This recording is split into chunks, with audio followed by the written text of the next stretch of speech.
ହେଇରେ ଦେଖ କେଡ ବଡ ଘଣ୍ଟା। ଆପଣ କେବେ ଏମିତି ଘଣ୍ଟା ଦେଖିଛନ୍ତି କି? ଏଇ ଘଣ୍ଟା କୋଉଠି ଅଛି ଆପଣ ମାନେ ଟିକେ କହିଲେ? ଆରେ ଏ ଘଣ୍ଟା ପା ଅଛି ଆମ କଟକରେ। ତ ହ୍ୟାଲୋ ଫ୍ରେଣ୍ଡସ୍, ଜୟ ଜଗନ୍ନାଥ। ମୁଁ ହେଲି ଭଞ୍ଜନଗର ମଣ୍ଟୁ। ମୁଁ ଆଉ ମୋ ସାଙ୍ଗ ଆସିଥିଲୁ କଟକକୁ କଣ ପାଇଁ ନା ଆମତିକି କଟକର ଫେମସ ଚାଟ୍ ଖାଇବାର ଥିଲା। ତ ଚାଟ୍ ସନ୍ଧାନରେ ଏମିତି ବୁଲୁ ବୁଲୁ ମୋର ଗୋଟିଏ କଥା ଏମିତି ମନେ ପଡିଲା ଯେ କଟକରେ ଗୋଟେ ବଢିଆ ଜାଗା ଅଛି ଯାହାର ନାମ ହେଲା ସିଲଭର ସିଟି ବୋଟ୍ କ୍ଲବ। ତ ଏଟା ହେଲା ସେଇ ଜାଗା।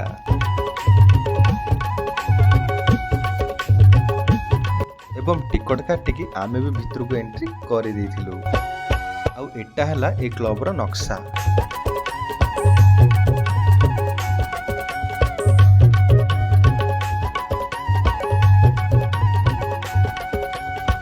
ଏଠାରେ ଟିଫିନ୍ ଏବଂ ସ୍ନାକ୍ସ ପାଇଁ ବି କ୍ୟାଣ୍ଟିନ୍ ଅଛି।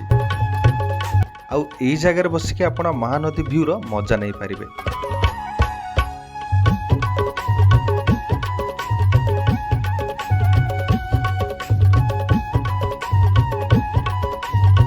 ଆଉ ହଁ, ଏଠି ବୋଟ୍ ରାଇଡିଂ ମଧ୍ୟ ଉପଲବ୍ଧ ଅଛି।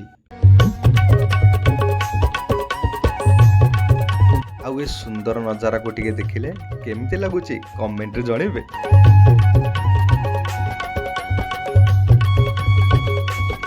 बघा लाडले म्याऊ गो गो गो गो गो टुम टाडाऊ।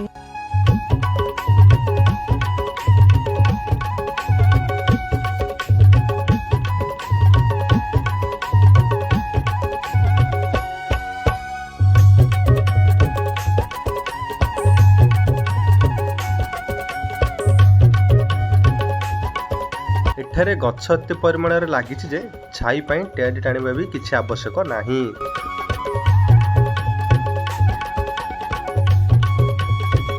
ଆଉ ଏଇ ଜାଗାରେ ଫଙ୍କସନ ସବୁ ଆରେଞ୍ଜମେଣ୍ଟ ହୁଏ।